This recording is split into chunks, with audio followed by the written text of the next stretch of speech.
70 years ago, the Vienna State Opera reopened, having been destroyed during World War II. Few cities have contributed more to classical music than the capital of Austria, and the State Opera Hall has sourced many musicians to the Vienna Philharmonic Orchestra and hosted Gustav Mahler as its artistic director for many years. Read more about its design, destruction, and rebirth 1995 for the State Opera Vienna from the rear credits. Markus Leupold-Löwenthal CC V.0. The State Opera was built in the Neo-Renaissance style by the Czech architect and contractor Josef Hlávka. A monumental demand for various kinds of fine stone existed in the Austro-Hungarian Empire at the time, so 3 different kinds were used. The public didn't like the building at all.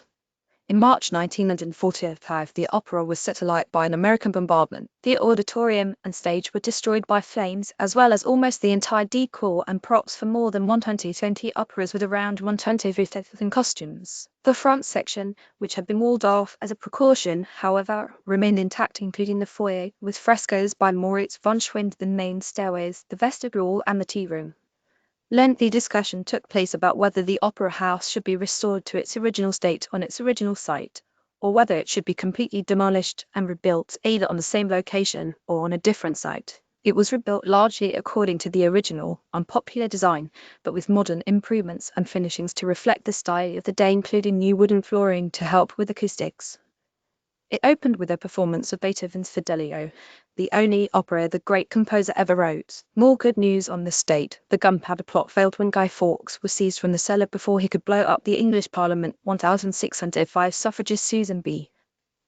Anthony voted in her hometown of Rochester, New York, in defiance of the law prohibiting women from casting ballots. She later refused to pay but an fight and continued her fight until in 1913 the right for women to vote became the 19th Amendment to the U.S. Constitution. In the Parker Brothers released the board game Monopoly, the property trading game based on streets in Atlantic City, New Jersey, that became licensed in more than 90 countries and printed in 12 languages with charity versions that have raised funds for non-profits. 1935, Ella Grasser was elected governor of Connecticut, becoming the first woman to win gubernatorial office without succeeding her husband. 1930, our NPR News show Morning Edition premiered. 1913, in a path day Fred to govern. MB was released from South African jail after 10 years. 1930, years ago, Guru Nanak, the spiritual teacher and founder of Sikhism, was born. A poet, mystic, philosopher, and singer, Guru Nanak's philosophy centered on belief in one God for all of creation, a God that is formless, omnipresent, compassionate, and attainable through prayer, humility, service, meditation, and virtuous living. Nanak was born in Punjab, an area of northern India and Pakistan. After a revelatory experience at the age of 37, Nanak traveled extensively to spread his message that there is one God and one human race. He denounced ritualism, discrimination against women and against those of lower socioeconomic status. This philosophy became the foundation of Sikhism, meaning seeker, or truth or disciple, which is today the 5th largest religion in the world. 1469 years ago today, the Nat King Cole Show debuted on NBC. It was the first variety program ever hosted by an African American. Starting at just 15 minutes, the program was eventually extended to 30 minutes. Unlike today's similar programs, and perhaps unsurprisingly given Cole's fantastic singing voice, the program mainly featured musical performances both by Cole and by his guests, and both as repertoire and theatre numbers with costumes and sets. The Nat King Cole Show fair use named one of the 50 greatest voices in America. Cole was a born entertainer, and the program featured many musical guests like Tony Bennett, Eartha Kitt, and Ella Fitzgerald. Running 2 seasons, the program was eventually cancelled due to a lack of sponsorship money.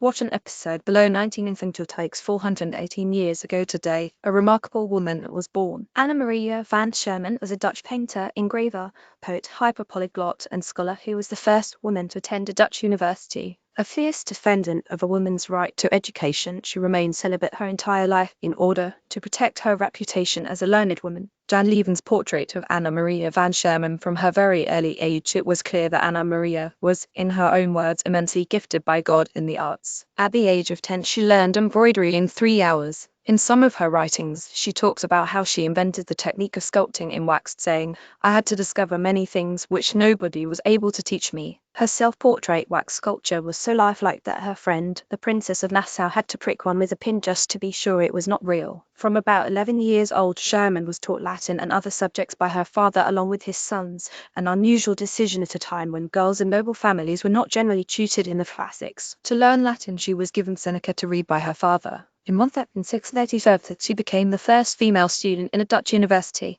When she attended lectures, she sat behind a screen or in a curtain booth so that the male students could not see her. At the university, she studied Hebrew, Arabic, Chaldean, Syriac, and Ethiopian, and by her mid-30s she was fluent in 14 languages and wrote in Latin, Greek, Hebrew, Italian, French, Arabic, Persian, Ethiopian, German, and Dutch. She pioneered an engraving method of diamond on glass and excelled at sculpture, wax modeling, and the carving of ivory and wood. She became the first known Dutch painter to use pastels in a portrait. She gained honorary